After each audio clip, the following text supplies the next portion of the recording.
Hello, wonderful people out there. Marotopia. My name is Marc and Robert, and this is Robert Babic. Robert. One day I know how it works. This is my good friend Marc, and together we do this show called Marotopia.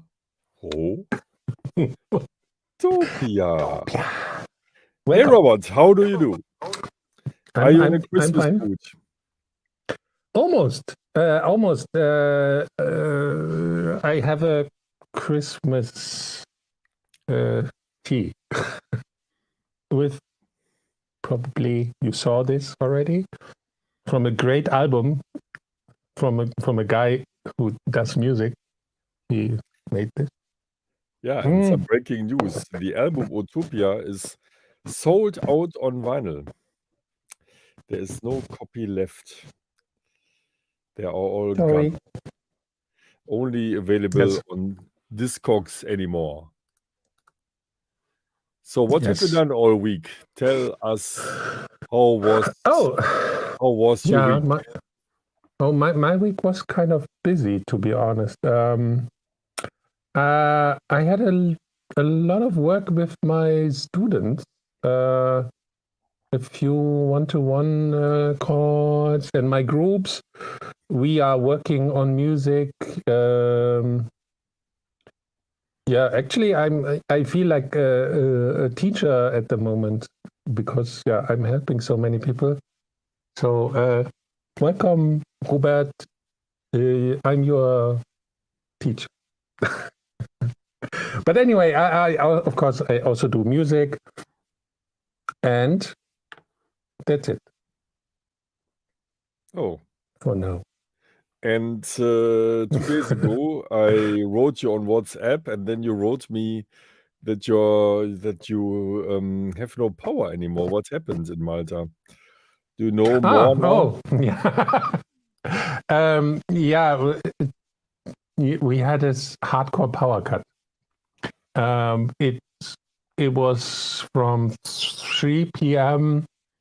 to 7 a.m. next morning.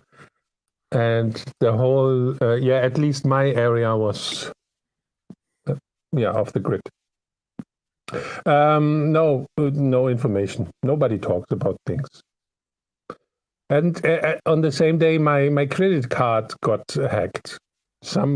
Maybe I bought, because sometimes I buy plugins with my credit card. Maybe one of the guys got hacked. I don't know.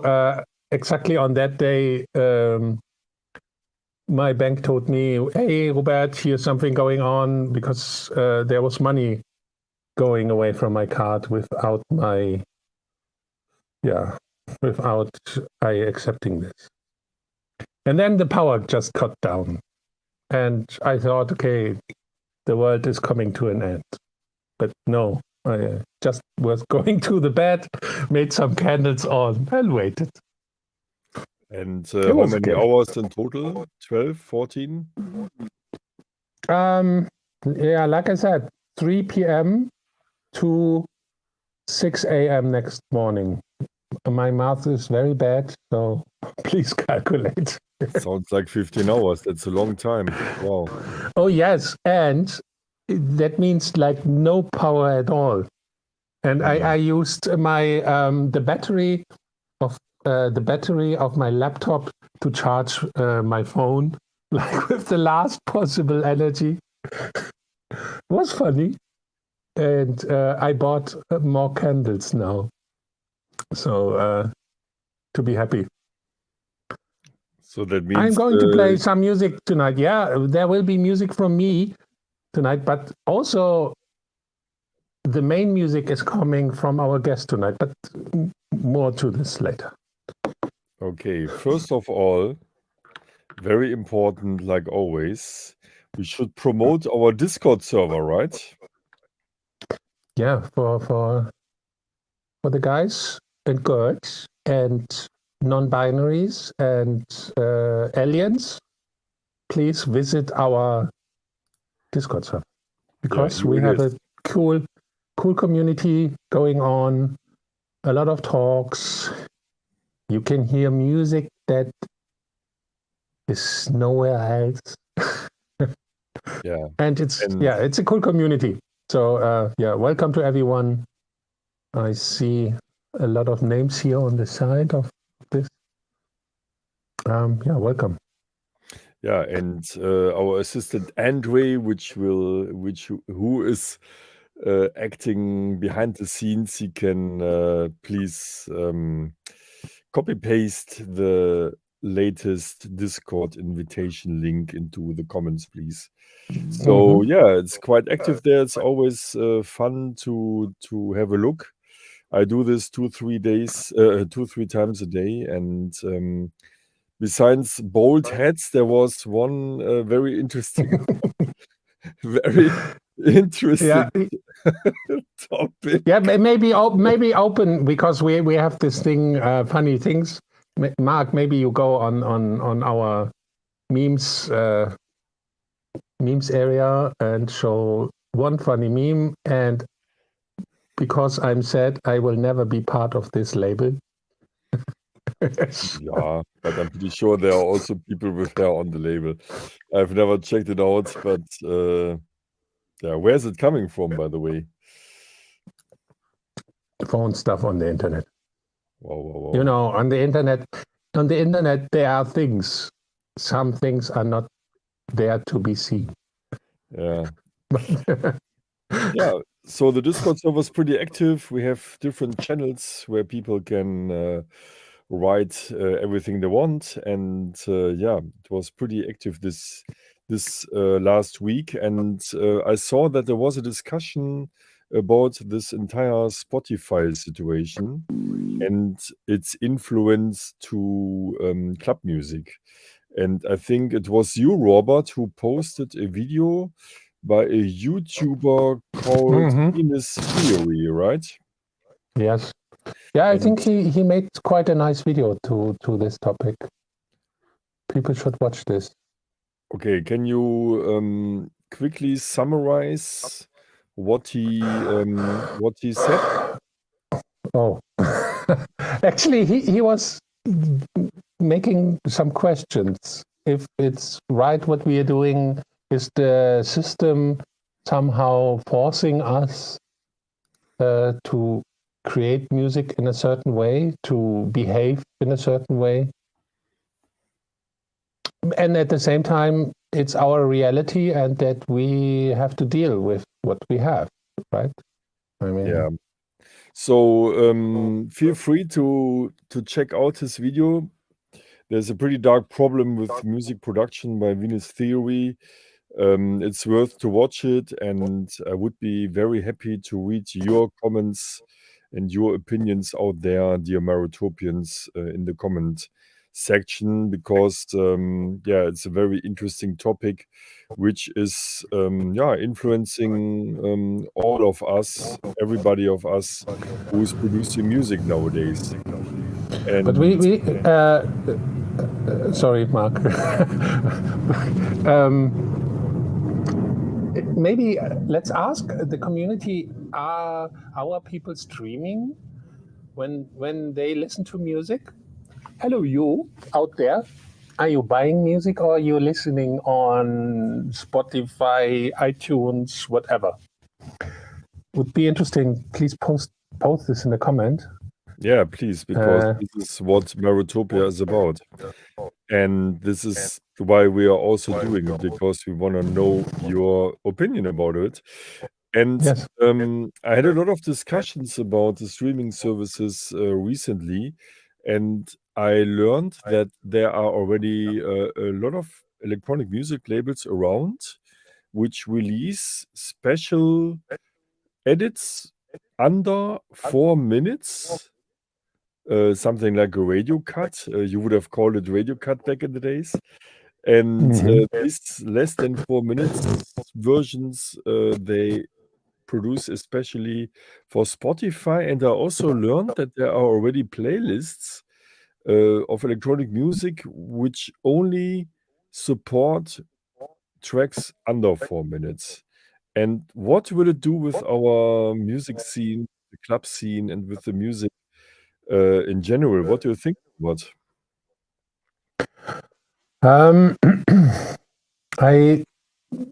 The thing is, I can understand. There are two.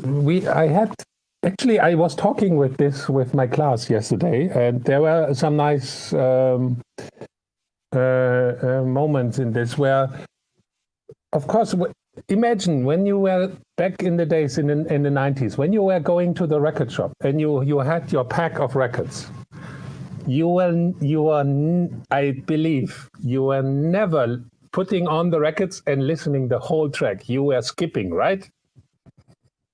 In the record shop, not in the record club. shop. In the club, it would be not a good effect to do so. Yeah, but in to the record find a shop, you're track right. that you in the club you had no choice. The DJ make the choice for you. But in the record shop, you were skipping the tracks. It's just a modern way of having the tracks in a short form, so you choose the one that you want to listen. And I mean, many tracks have a long intro, or the kick drum is running for just the basic kick drum is running for 1 minute. It can be boring.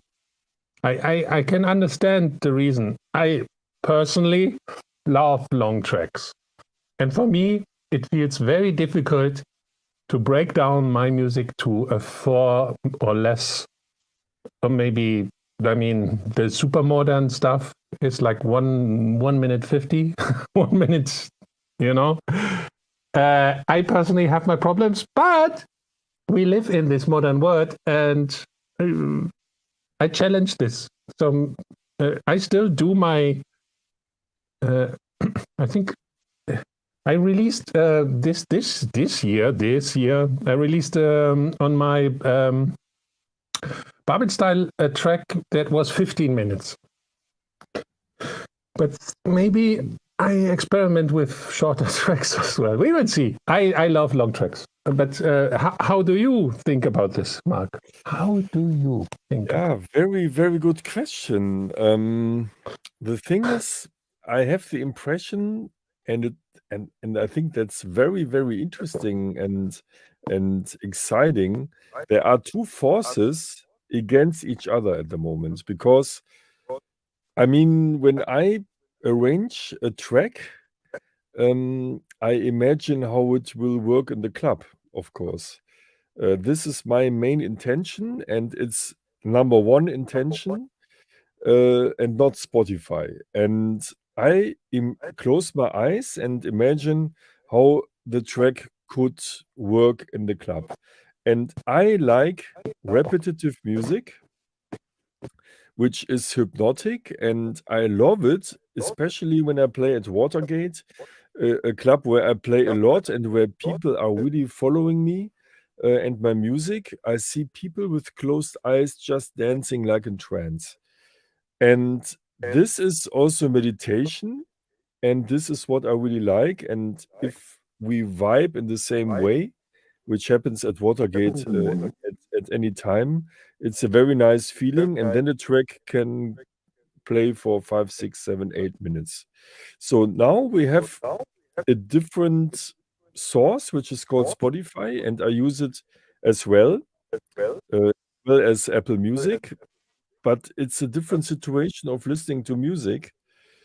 And I don't know what it does with us when just the track is played for 3 minutes 30 seconds. But I just thought, is it not very elitist to think you just do music for a club? Because if you count just the people who listen to your music, you have gigs over the year. You play in certain clubs, maybe some festivals. But how many people listen in total on streaming service to your tracks? That's a way higher number. So we basically create music for the people who are not going into the club. In reality. Yeah, but that's not relevant in the beginning when you are producing music. first of all, you produce your music for your own interest, and the rest Of comes course, yeah. automatically. And But I mean, just as a reality that we create. I mean, I make my music for myself because I love what I do. And then I'm super happy that people like what I do. And sometimes I can play it out on a gig. But most people listening to my music at home or in the car or wherever. And not so many in the club. This is just a simple reality. yes, but the music is mainly made for clubs. And when you are in the car listening to a SoundCloud mix, then you want to catch this club vibe. Because usually you go to a club to listen to electronic music. The club is the place where electronic music was born and is happening. And when I drive in my car and listen to a Bandcamp, not Bandcamp, send a SoundCloud link, then I want a certain club feeling in my car, to simulate it somehow. Oh, okay. It's interesting because I'm not so focused on the club thing. I'm focused on the story of the song. Yeah, of course, when I do functional music, like more clubby, I think about, okay, how does it work from the groove? But most of the music that I do is just working because it's working. Yeah, and there's also a development in EDM music. I mean, sometimes I listen to DJ sets from the likes of David Guetta or Fedde Le Grand or Skrillex when I'm playing at festivals, and I listened to all three of them in France and in Bali a few years ago, and when they play, okay, they play a lot of classics and bootlegs or edits of well-known tracks, but every track is felt played for 90 seconds. And this is also what's happening in EDM music at the moment, in commercial electronic music, that you can check it on Spotify. The versions are 2 minutes long. And I think that has nothing to do with club music anymore. It's somewhere else. But we play or we produce our music also for the clubs where people are in trance and listening to repetitive music. I mean that's my intention. Yeah, but interesting enough, as I have grown-up kids. I had a talk with my son about this, and I asked him, "Hey, all these tracks that you are listening that you really like are like 1 minute 20, 1 minute 50. How this? How can this work in a DJ set?" And he told me, Papa, the DJs just play every minute another track constantly. It's a constant flow, and it has to do because many famous DJs now do sets on even TikTok. There are many famous DJs doing TikTok DJ sets, and this has nothing to do with club, right? No, this is true, but TikTok is this thing. TikTok is mainly, first of all, a medium for an artist to reach the people. I mean, is electronic music happening mainly in the socials now? Question mark. I think yes, really, and this is our reality. I talk, but we can ask our people here.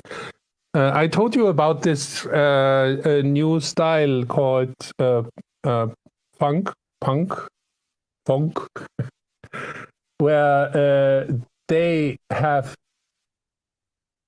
millions of plays in the Spotify thing, and the tracks come from social media. They are in TikTok videos, in Instagram, in YouTube Shorts. The world is changing. Maybe we are getting old and we still dream of the club scene, but the young generation were now for 2 years at home. They learned to consume music not mainly in the club like we got introduced to this. They got introduced to electronic music with social media and live streams. Yeah, but that's right. But still, I would say the club is the main place where this music can be consumed in the best way. And I have nothing against social media, and I think it has nothing to do with our age. It has simply to do with the matter of fact that it's a new way of communication, and it's a good way of communication. I mean, we are doing the same now. We are talking, and everybody in the world can join us if he or she wants. Yeah, I don't know if okay, a different approach.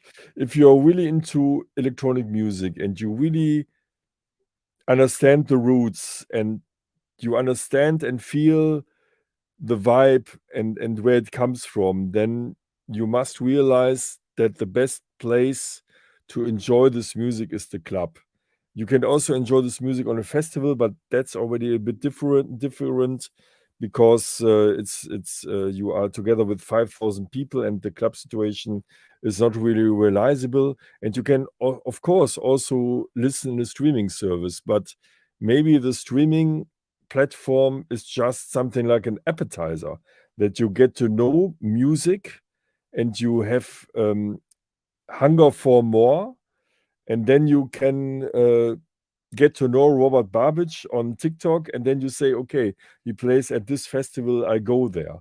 So it can be coexistent, but the socials, including the streaming services, should in the best case not be the platform where people listen to it instead of being in a club. Yeah. I mean, I say it a little bit harsh with this socials. Of course, I personally, for me, I love good music on a great sound system together with other people, and I like it even more if I'm on the stage and play some great Babich music.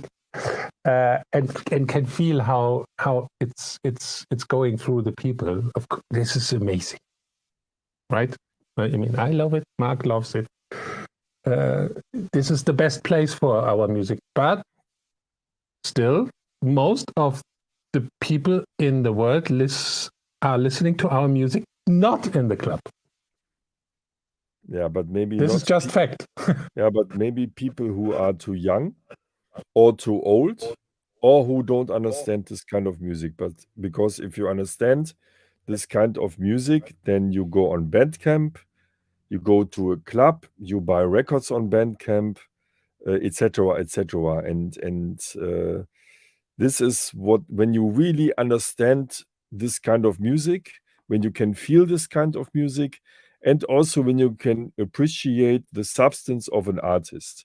I mean, when I listen to you, I know that you have a certain substance and that you have a history and a discography which is very long and full of substance.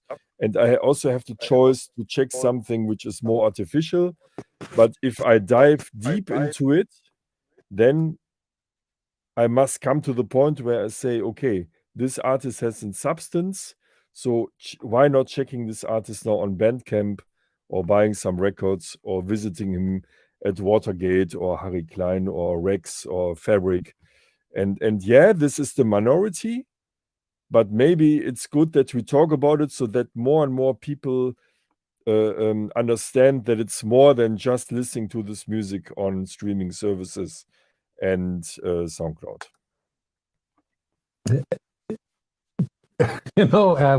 What's interesting is it feels like we are arguing No, not at all. about this. No, I don't feel like just because in the end we are on the same boat, of course. Like we love. No, it's not arguing. It's analyzing. And what I want to do, I had a chat with Timo Maas the other day, and we talked about this topic also a lot. And he agreed when we said that that maybe it's our part to communicate more where we are coming from and why we are doing this and what it means to us. And maybe some people who get to know electronic music through social media, they don't know at the moment. I'm pretty sure that Marotopians know about the philosophy and spirit behind it, but of course not everyone. And maybe we should more talk about it so that the people who don't know start to realize, instead of just accepting the situation and doing nothing. Actually, it would be interesting. We should bring our guest in, but yes, would be interesting how our Marotopians think about this topic. Yeah, please leave it in the comments. Maybe please leave some comments, and we should bring our amazing guest from France into our show, because and we should ask him as well. So we hardly welcome today in our episode Nicolas Masseyeff from Antibes and France. Bonsoir. Hey guys, how are you? Hello. How are you? So everything is fine for you? Yeah, I'm really good. It's a pleasure to be with you guys. It's a funny thing, so it's cool. Yeah, have you followed our discussion? What do you think about the entire Spotify situation? I was following your discussion. It was really interesting for me. So what can I say? I love long tracks, to be honest. If I have to be sincere, I love long tracks because it's a whole story. And also I'm a DJ, and when I'm playing tracks, the main tracks, I'm only playing it like for 5 minutes, because between and after and at the beginning, I'm mixing it. So for me, it's really important like to have a tracks around like maybe 6:30, 7 minutes. It's really good for me. Even longer if the tracks is like a nice odyssey or whatever. But like I think for our music to have like short tracks, I don't know. Not sure about it. Yeah, but what is your feeling behind it? When you see that labels are already delivering tracks under 4 minutes in order to to be gentle to Spotify and to be played more. Okay. Would you support it, or would you say this is not what we want? Okay. So I have to be honest, sometimes I did tracks and people was asking me some edits for Spotify to be on the lines. And honestly, I said, no, I can't. You have your main ID, you have your main tracks. So, okay, you do edits, you cut a bit the way you did your music, but it's not your track. It's another track. So if Spotify has this decision for us, I'm pretty sure that in electronic music, guys will focus on another platform. Because as the scene always did, when it was too much on the line, we were always finding some other stores, like all the underground stores for record shop, where I was younger. When I was younger, I was buying music in a special record store only for electronic music, and I had a record store by the past, so I can tell you a lot about this. So I was not selling hip hop, rock, or whatever. I was only selling electronic music, and customers were coming in the store only for that. So I guess if people who loves electronic music will not find like their gems or what they love on Spotify anymore, they will change. It's my position. You know? Okay. What about the idea to see Spotify just as a promotion platform? Because I mean, we cannot be always in the club. I mean, we are in the club or at parties at weekends. Couldn't we see the streaming services just as a promotion tool in order to make people more curious to listen to our music? Okay, so Spotify is not a promotion services for us, I guess, because I have a lot of friends who's just listening the same playlist still years. Okay. No, but we have to understand this. Spotify is not a way to discover the music as you go to listening radio shows, or it's not the same. Like I have friends, when I go to their car, when we are traveling together, I said, shit, you are still listening the same playlists in years? He said, yes, I have no time to search on Spotify. There is so many tracks, whatever, it's too complex to find the music I love. So sometimes I'm following like big playlists, and I go from time to time, pick some tracks, and I put in my library. But it's not the same, you know?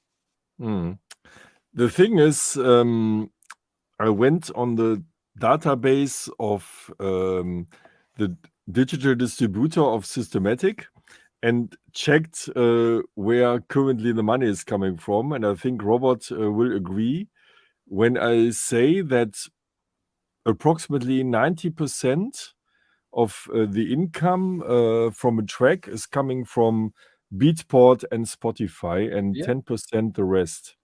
I know.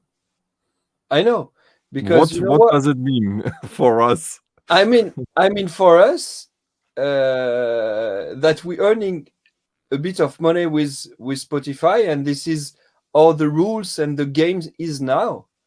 But it's more because Spotify did an amazing job when they were selling contracts for sales phones. It was free at the beginning, and they sold so many subscription and in the world, and they are leading the world with their services. So we have to work with that. But honestly, if you ask me to do shortest track to be on Spotify, I'm not an artist anymore for that. You know, it's not. Back in the days, people made radio cuts. Yeah, but it was for the radio, and now it's Spotify edits or streaming edits. So for me, it's a bit like, okay, if it's like you do artwork like a paint, and you said no, you cannot this big because it won't fit on my wall.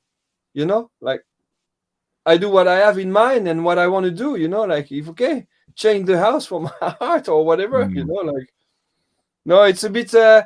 It's something I really don't like, to be honest. You know, it's not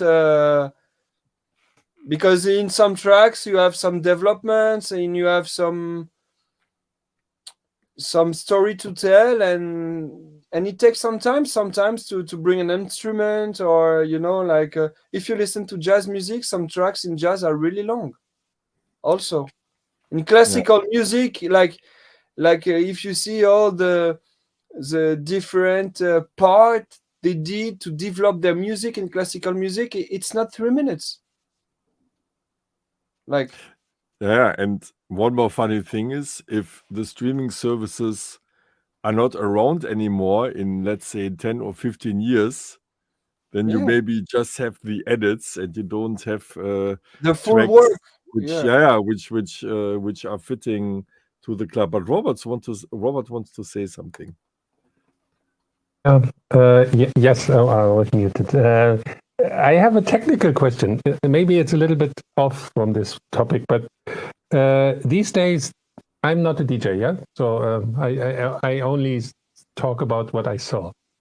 You have this modern CD player or USB thing players, and they can have you can make loops, and you can create like parts, mark parts inside the song and rearrange the song. So are you using this? Okay. Yes, to create longer versions or making your own mixes out of a track that exists? Okay. To be honest, I love to edit tracks. Sometimes I'm playing tracks from other artists, but I don't like a part. So I go in Ableton or Logic, whatever, just cut it and do my own way for it. But also with the CDG players, I always play a lot of different loops that I prepare with record box or whatever. And yes, I'm using it a lot here. Yeah. Yeah, that's a very good point, because maybe Spotify is also just a person which wants to listen to the track in a shorter way, and we just should let it go and just should let it happen. I mean, look at SoundCloud. People are doing their edits, and if they make an edit of, let's say, your album track Ice Raven, which is, I don't know, 7 minutes long, and they do a 2-minute 50 edit, they can just do it and nobody can disturb them. Yes, but it won't be Ice Raven anymore. It will be Ice Cube. You know, like Yeah. Magic. True. Yeah, you know, like so.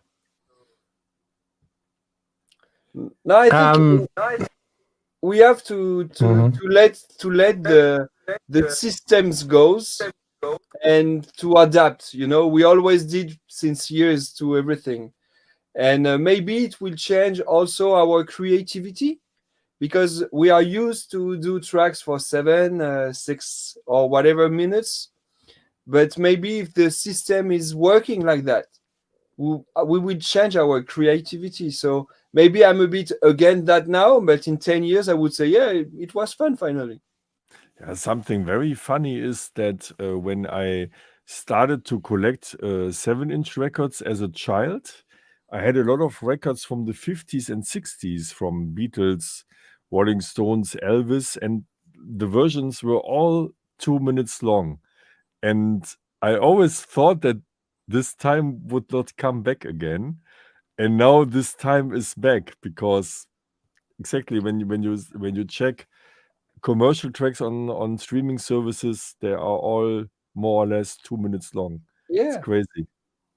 like if you're listening to movies for music movies, like they're using, like sometimes it's really short, like you have 1 minute and 30 seconds, or yeah, but you can still have like emotions even if it's short. But we are doing dance music, so it's a bit tricky, you know. Yeah, but where is it coming from? Is it from that we are a swiping generation these days, also with music, with Tinder, with TikTok? No. We are just doing this because we cannot focus on anything longer than 8 seconds anymore. I just see my son. My son, he has no mobile, so from time to time he's taking mine, and he's just swiping all the time. It's going really fast until he finds something that he likes. So when he finds something that he likes, he can watch it like few times the same, but then go and swap until he finds something else. Like, I was never doing this when I was a kid. We had books, we had records, take the records, put it on the sleeve, taking care of it, you know. I don't know. It's different. It's completely different. True. Robert wants to say something. Okay, I was muted. No, actually, I thought about our viewer. Maybe we have to introduce Nicola a little bit and what he's doing. Maybe not everyone knows what our special guest is doing, and would be great if you can introduce yourself a little bit. Okay, so I'm Nicolas Masseyeff. I'm a French guy. I am 47 years old, and I discovered the electronic music in '89, back in the days. So it's a long time ago, and I felt in love the first time I was listening this kind of music, and I never stopped buying any records from these days. I had a record store. I'm a DJ still, and I'm doing music since 2005. I think my first records came out.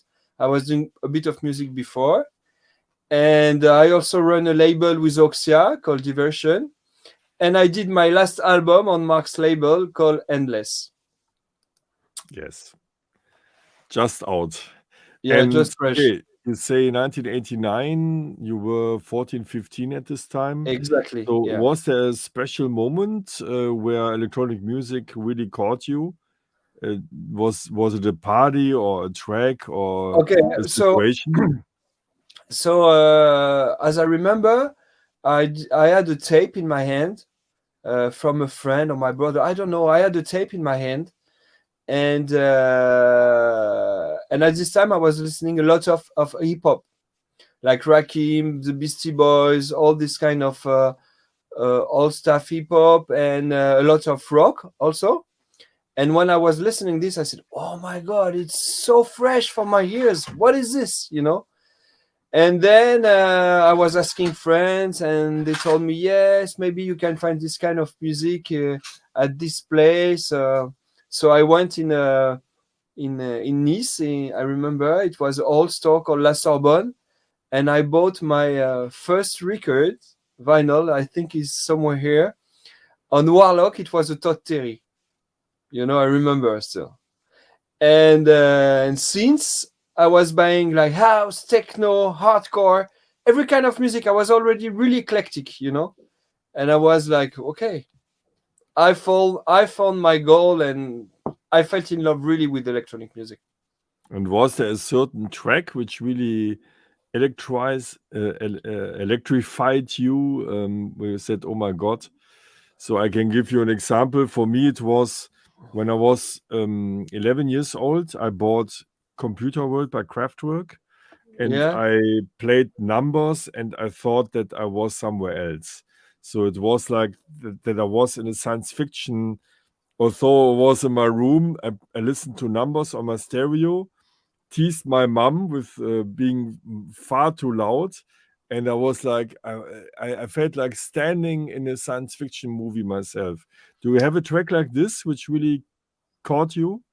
Okay, at this time, if I had a track like this, honestly, I can't remember because it's too old for me. And I was like buying records at this time. I was like eating them. I was always every week going and buy and buy and buy and buy and changing all the time, and came back later on the same records. Like, I was playing them like a few months later again. Few months later, I was like playing them again and discover them again. But if you ask me now for a track, wow, it's so hard as a question, like really difficult for me. Really, which one I could say? Too many to mention, with other words. Yeah. Because we had Alex Kidd in the show a few weeks ago, and he mentioned, for example, Daft Punk. So Yes, I but mean, Daft Punk came for me much later. You asked me for the beginning, like yes, if I had to give you a title of a track that I really love, and I'm still listening to it like really often, it could be Atlas from Carl Craig. I love this track. It's one of my all-time favorites. And yes, it's I think it's from 1995 or 96. I don't know, a bit later, man. But I love this track. Like, it's the one it came to me right now. Yeah. And when did you start to produce music? I mean, there's always a step between being a consumer of records and electronic music and also playing them in a club. And then a lot of people, of course, go the step and say, okay, now it's time to run a studio to make own music. How was this step for you? Was it difficult So or easy? so my first sampler, I bought it in 98. It was MU Easy 4000, the first one. It was really expensive at this time if you wanted to have the cards and everything inside. And I was sequencing it with a Yamaha Q Y700. Like, it's something like you cannot find anywhere and like super tricky to do techno or whatever. So yes, I start like that, and I still bought like a few scenes at this time and did my own things. And then after I forgot the Yamaha shit, bought an Atari and sequencing with the Atari, and it came like from 98 to 2005 to produce my first song out. I was doing music for like shows and everything, and like my friend Oxia was telling me like every month, like, what are you fucking doing with all your tracks you did? You can put it out everywhere. Why you're not doing it? But I was not really satisfied about my music by myself, so I was not releasing it. They are still somewhere on DAT. I have to to check, yeah, but maybe one day, you know. So Oxia, he's your friend, and you're running this label Divergence together. So for how long are you friend, and how did you meet? So we met in 95. Oh, So wow. it's a long friend because we are not 10 living in years the same. before I met him. Wow. Yeah. Good. Like we met in 95 in Cannes because I had a record store, and they had Midem, you know, Midem, like the big Of course. congress we had back in the days. So we met there, and we became really good friends. He's even the godfather of my son, so my son's godfather. So yes, we are really close, and it's a really true friendship story we have together. Cool. But he's from Grenoble, right? And you are from Nice area. Yeah. I mean, now I'm living in Antibes between Cannes and Nice, and he's living in Grenoble with between 400 and 500 kilometers from here. Okay, let's make a bow again to your album and also about the streaming services again, Yeah. because the question today which popped up when we had our brief meeting before the show was the topic making an album and why making an album. And a lot of people would say when it comes to the topic album, they would maybe say, yeah, but in the age of streaming services, uh, why shall I make an album with 12 tracks? I rather release these 12 tracks all separately as 12 different singles. So what was your intention and your feelings to say, okay, it's after 10 years, it's time again to produce an album for Okay. you personally? So okay, as you said, I did another album like 11 years ago now on Stefan Bodzin label, Herzblut, and it was like a true story for me, and developed the story inside the album and made the track. And I had the idea a bit before the lockdown to do a few tracks only with the same equipment. Said I will use this one, this one, this one, and this synth again. So I use like the Prophet 12, the Oberheim, the OB6, the Sub 37, and the Matrix Brut behind there. And I said, okay, let's do music only with this, and use drum machine or samples for the rest. And I wanted only to stay with this equipment, no more. And that was my main idea. And said, okay, what can you do with these four things? and to keep your vibe with all your mood with different type of tracks. And I said, okay, I can only do this on an album, because if I do it on tracks per tracks, it will not fit together as it's doing with an album. So I said, okay, let's do another one, and I do it simply. And I wanted to do it like in a way that we can listen, but not only, because as you know, I'm really eclectic. I love house, down tempo, techno, and tech house. I'm really eclectic, you know. I learned the techno with Laurent Garnier in France, and I grew up not only with one style. So I kept this in my blood. It's my genetic for electronic music, and I'm really proud of it. And I love to listen like many different artists.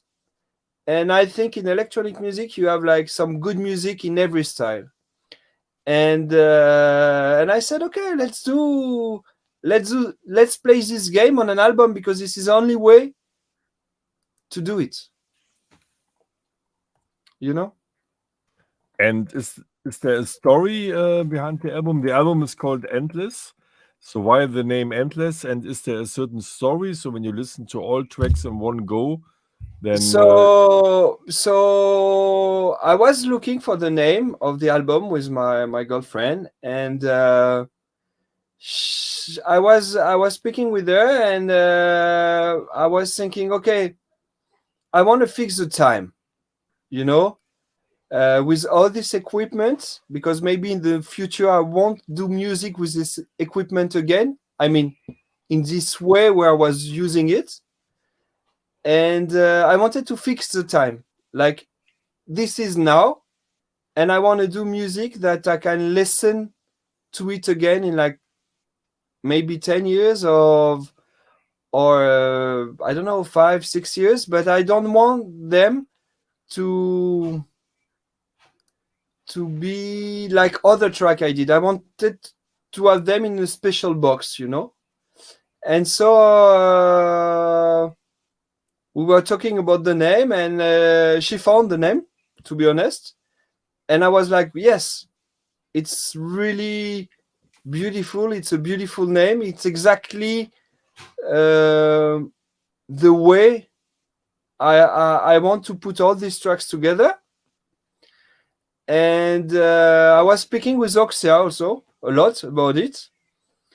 And he said, yes, but why you don't do your artwork with your brother also, because he's an artist, and this way you can really fix the time all together. And I thought the idea was like so magical, you know, because it was like something really spontaneous. And he said, okay, let's go. And when I spoke to you, you said, yes, the idea is really nice. I love it. So let's do it, you know. And it was like something like really fluid and really funny, you know. Yeah, big pleasure and honor to have the possibility to release the album. Robert, are you still around? Yeah, I'm listening. Usually I talk too much. Actually, because I didn't heard the album yet, can we hear something? Yeah. Now I'm super curious. Actually, I'm super curious. Yeah. I think we should listen to a track, and then Robert has for sure some questions to Nico, because what we should tell the people is that you guys haven't known each other, right? You know who you are. Of course, but, I know music from Robert for years. Oh my God, yeah. Yeah, but I never met himself. No. But you haven't met before, right? So, Robert, yes, right. Write down the questions, and now we listen to some music. Okay.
Was this Was done during COVID time? It sounds like that. It sounds to me like you were somehow lost and trying to find what's going on. You're muted. Wait, Mark. Okay, now. No. Okay. No. Sorry. So yes, this track was done exactly during COVID. Yeah. Full COVID time.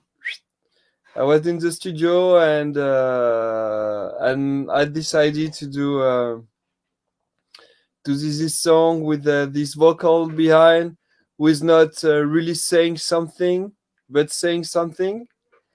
And I really wanted to finish it like that.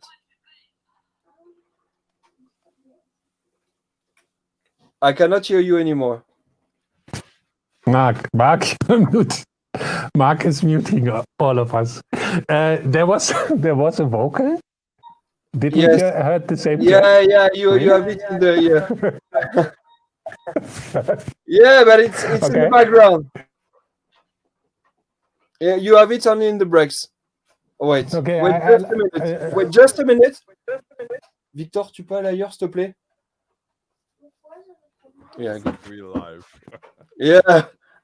My son is playing just close to me and like I cannot hear anything, you know? Yeah, all good. There is one very interesting question here. So Marc Andre is asking, why isn't that track on the vinyl? How do you choose which one makes it when there's not enough place for the entire album? So please tell the people something about behind. Okay, so I think I have an album here. So as you see, we couldn't put all the 12 tracks on the album. So we had to make a decision with Marc to select the track that we will put on vinyl and the ones we won't put on it. We didn't. So the idea, as I'm still a DJ inside of Masseyeff, was to put the tracks, the more dance floor tracks on it, you know, the one that you can play for DJs, because as you know, these days vinyl is more the people who's buying vinyls right now in electronic music are more DJs than collectors than back in the days, you know. So we thought it was the best to do, but I'm really sad to have that we don't have Amethyst on the vinyl, to be honest. Me too. But I can't do anything. So yeah, there is someone here who wants to say hello. You know, we are really live. My son, who's always with me, and normally at this time I'm always with him. And now he said to me like, "Hey, Daddy, what are you doing? I miss you tonight." So he's with me, you know. Can you ask him a question? Yes. Can you ask him when the first collaboration is coming between you and him? We already do. We are doing a remix from Naruto. You know the shows for kids. He loves Naruto, and last time he came to me and said, "Daddy, can we do a remix of this song?" So we're already working on that. It's so funny because Victor is doing music. Is it at the music conservatory? He's doing like uplifting bass. So he's really into the music since he has 4. He has 9 now. So yes, he started playing with all the toys in the studio. Papa, tais-toi, mon gars. Ça veut dire quoi, métiste? C'est le nom de mon morceau. Allez, va là-bas. So, but what about doing a club track together where he can program some? Yeah, why not? Why not? But at this time, he's listening also. If you check his playlist on Spotify, because he has already his own playlist, you know, he's listening music in his room, and he's listening like artists that I don't know, but it's still electronic music. So I'm really like impressed, you know. So we can hope for Nicola and Victor. Yeah, why not? Yeah, why not? In the future, for sure. Or maybe you can also team up with Robert's kids, which are not kids anymore. So Robert Yeah. has 2 kids. So is that So an look, idea that he's you going behind. pick He knows your how to play with the team up? synths and everything. You know, like yeah, he grew up with this. So Yeah, my kids also grew up coming to the studio all the time and touching everything. And usually stuff that I was not using, I gave them, connected it, gave them headphones. Okay, do yeah, it. yeah, Fun. I do. Honestly, I do the same. He's coming in the studio since he has 3 years old, and he's having fun all the time. He's going programming synths, playing, like having fun, and I mean it's super.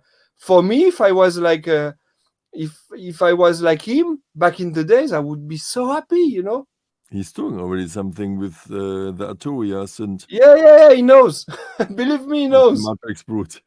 Yeah, it's his favorite one. He loves this one. Yeah, to come back to the vinyl album, I would like to add something. So when you are planning a vinyl release, you're always thinking about different aspects. And Nico and I, we discussed things like how many vinyls can we put into the package so that people want to pay the price. And then you have the question, how many tracks on one side? And you can put 1 track on a side, you can 2 tracks on a side, you can even put 4 tracks on a side. Yeah. But when you, for example, have 4 tracks on a side, then you cannot play them in the club anymore because the volume is very low. And I remember that you had a very long discussion where we said, okay, let's make 2 12 inches, Yeah. but maybe it's a good idea not to take all the tracks. And yeah, I'm also sad because Amethyst is a great track, which is one of the best running tracks of the album at the moment, as I can see in the system. And yeah, but what about the remix? Maybe we should So also talk about this. Yeah, so I have friends. I ask like good friends to do a few remixes on the tracks. So this one will be remixed by a guy called Paso Doble. It's a Moroccan guy who's living in Algerian guy living in Montreal in Canada, and he's doing a kind of Afro house, and I love the way he's doing tracks. So I asked him to do something. Oxia will do a remix also. Like he just sent me a new version tonight when we were talking before that I have to listen to tonight after the show. And by the way, he's doing Double Visage. Cool. Double Visage. And I have also some good friends called Parallels. We will do a nice version of Quantique Sonar. It will be fun, and some other names are coming, but I won't tell everything tonight. You know, you have to be a bit more patient. Yeah, cool. So yeah, Amethyst should have a good remix for sure. Yeah. Very I'm pretty important. sure we'll do something good.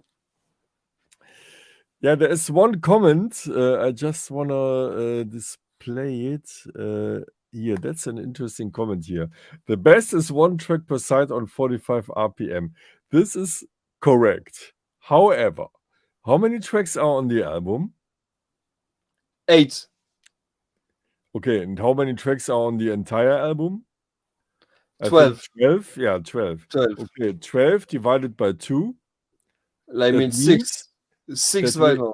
That we would have to release your 6 album vinyl. on So expensive, vinyls. so much. Yeah, I mean that's yeah. Who would buy this? I mean, No. Like I mean, nobody would buy this. Yeah. It's like it would be too expensive to spend for a guy to. Yeah, and it's good to discuss this because it's also nice for the Marotopians who watch us to realize what it's about to being an artist, to be a label, and to find the right decisions in order to release an album and to release an EP. So there's lots of aspects you have to be in mind. And of course, the greatest way would be to release 6 vinyls in one package, in a big box set for 150 euros in a shop. But how many people would buy this? No. Back in the days, we had labels who were doing like 6 vinyls, like Cocoon were doing the compilation. But I remember, even the music was good, it was really hard to sell because it was too expensive for people. Yeah, you know? that's always a bit the problem. Yeah. Yeah, Robert. And we can talk about a 3 vinyl set, which is coming soon, right? We have some news for the people. Yeah. I have a double vinyl album coming as well. Nice. 3. Wow. Oh, 3. Oh, how can Always forget. I always forget. 3 vinyl. Yeah, I still wait for my copies. That's the reason. I work like I have something here, then it's reality, or it's not here, then it's not reality. So then my Rob Assets album that we created together with our community, at least a compilation with old tracks of mine, because I'm doing music for a long, long time. And yeah, I remastered the old. It's strange to say to my own music, I made classics, my own classics. Marc gave me the good news. Next week or 16th, right? Marc, give us the news. Give us the news. When it's coming. Yeah, I'm still waiting myself. I was in contact to my distributor today, and they asked me for a text about the album. I don't know the exact release date. It can also be December the 23rd, but we are getting there. We are very close. And for this streaming show, it's something very special, because at the beginning of the year, we put this album together with the community, and we even asked the people which tracks they want on this 3 12-inch vinyl pack. So I'm really looking forward to the release.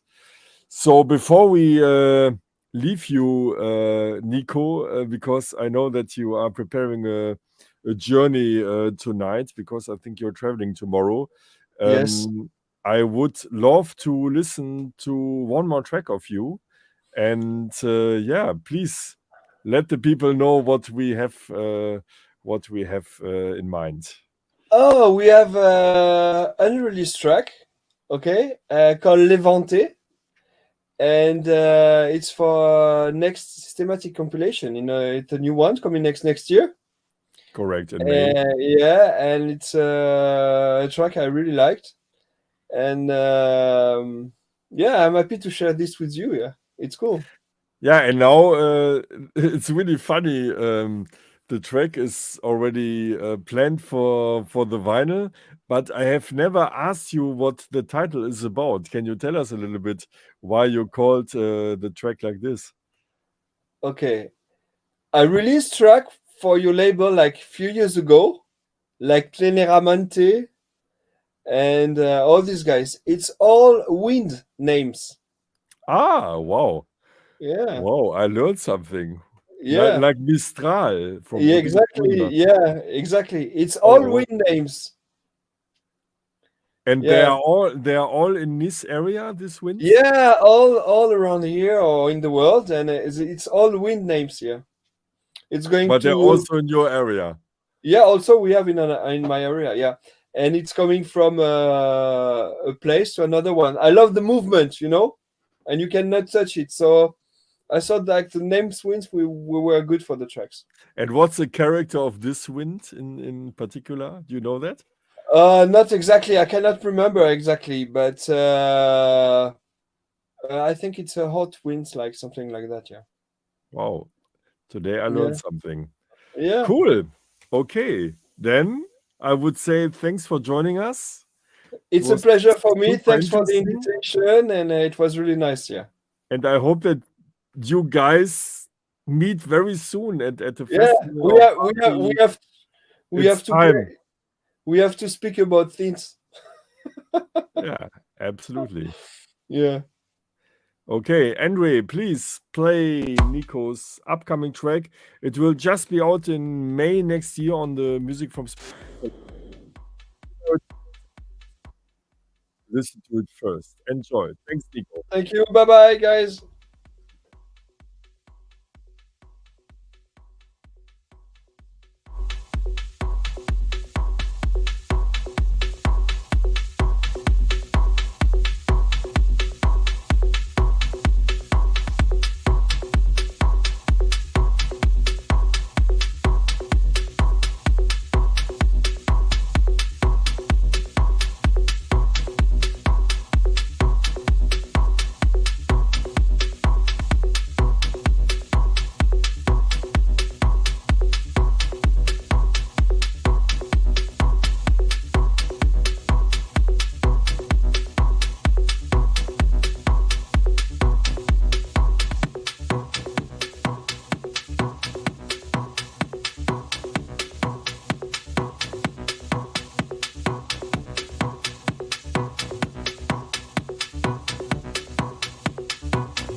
Okay, this is a typical track that I would say that you play in your sets.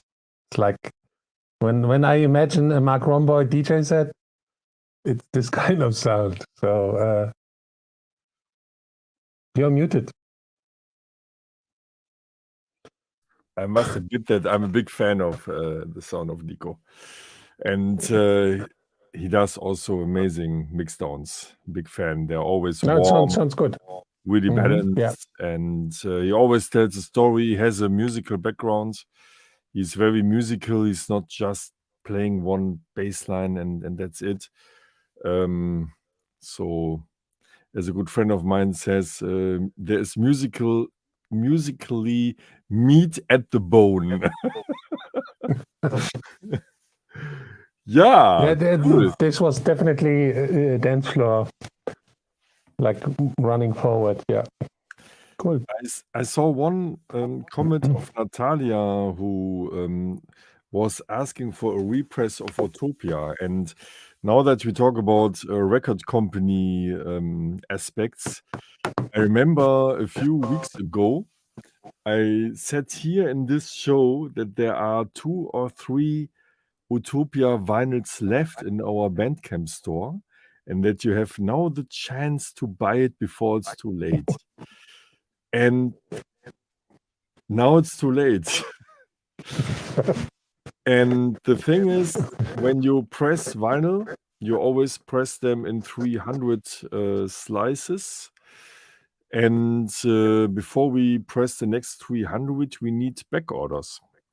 And minimum 200. And this is why you cannot just say, okay, we press now 50 for, let's say, 50 people who currently want it. So this is why I always say, please, there are just a few records left. And I will do the same with the Rob Asset album. When there are just a few left on stock, I will let you Marotopians know about it so that you are not too late. Same with the Marotopian t-shirts, by the way. They're not so popular around anymore. So when you want to have a Marotopian t-shirt, then go on the Systematic Bandcamp store and check it out.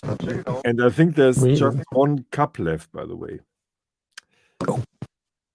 And then something new is coming up. Okay, let's talk about Rob Asset. Yeah. I also heard there is a Happy Answer remix. You are even doing remixes for these tracks, right? Yeah, I mean, I heard something. Marotopia started with the idea to create a Rob Asset retrospective album. And for all those who are new in our community, we made this album together. So all of us. And we invited you all to help us with compiling the tracks of the album and also giving the album a name. And the name Asset Chronicles, that's the name of the album, is not from us. It's from you, from the community. And the album is almost finished. I can't wait to announce that it's finished. And I'm pretty sure that you will see that on Rob's and my socials and also on the Instagram page of Esprit de la Jeunesse, the label, which is releasing the album.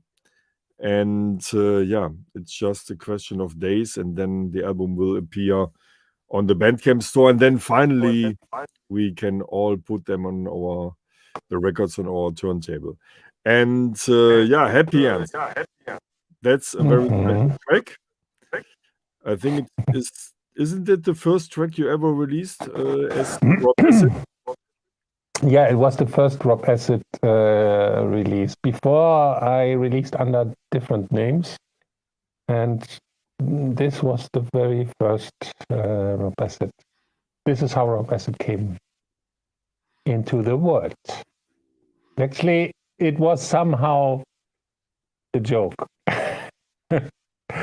but I thought because back then the tech, you remember, music, the techno music, I think I made this in 1992. I think I created this track in 1992, and the music was very fast and somehow aggressive, right? I mean, we wanted to be hard, and I loved acid music. Like, I still love it, as you know. Everybody knows I love acid. But I thought, hey, can I make it funny? And I don't know. I even actually the release that I did with this first drop acid was on borrowed equipment that I got from Oliver Bonzo, Hardfloor. He gave me his 303 909 606 for I think 3 weeks. And because we knew each other from the warehouse club where I was going, and he knew my music, and we really connected. And I didn't had a 303. Oh no, it's not true. I had a 303 before, but in that time, but I didn't had my own at home, right? And I created like a lot of tracks, but I had this idea of why the fuck there's no. Oh, I said a bad word. Why on planet Earth there's no funny acid? Because I am a very introvert human, but I like stupid jokes. So I had to do this. Yeah, and Held, it's still the only happy 303 track which is still around, because and that you can sing. You can sing this. Now the next story. So on one vinyl copy there is an a cappella of the 303 line. So what's the story behind this? The story was that the guy who signed me back then, Andre Fischer, he loved the track, and we were just partying and take a microphone into hand and sing the track because we had fun. Can you re-sing it? And it was funny. Can you re-sing it? We have a plan. We have a plan. Yes, plan, but people maybe don't know the melody. So, do you want to re-sing it now? Now is no, not now. No. Because I planned something special. I planned something special. A challenge. So we want to challenge you guys out there, and we have me and Marc have this idea of you wonderful people, give us a little snippet of this happy answer melody. You can record yourself with your whatever you want. It's up to you. And the best one will come on the release. Yes. And actually, it should not be like recorded with instruments. No, we want that you sing it, talk it, whatever. Use your voice. We will do it.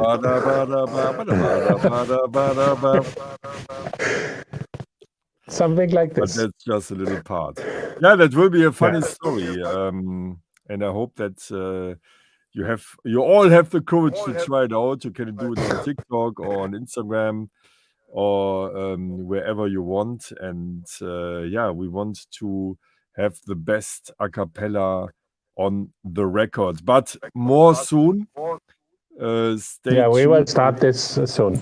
Stay tuned on our socials, and then you can learn about our plans. But what you can do is, when you have the courage to record it on video, just tag Robert Barbich and write hashtag happy answer, and then record your personal a cappella and put it online. Would be much. And of course, I will repost every post from you with me tagged. I will repost on my social. So we will do it as well. We will do it as well. Be creative. And the best one will come on the Happy Answer Remix edition. Yes. That will come out separately. So you have the chance now. Okay, before we end the show, we have one more gem for you. And Robert, you can... Oh, wait. No. This way. You can now one day now we'll announce our closing track before we say goodbye. Exactly. So the show was great. Today I was not able to talk too much, but that's fine. We had a great guest. Marc was muting me constantly. That's fine. I accept this. It was the challenge of today to shut you up. Keep Robert silent. The closing track for our show today is Remote Kiss. And this is the first, this was the first release of my label Barbage Style back in 2010.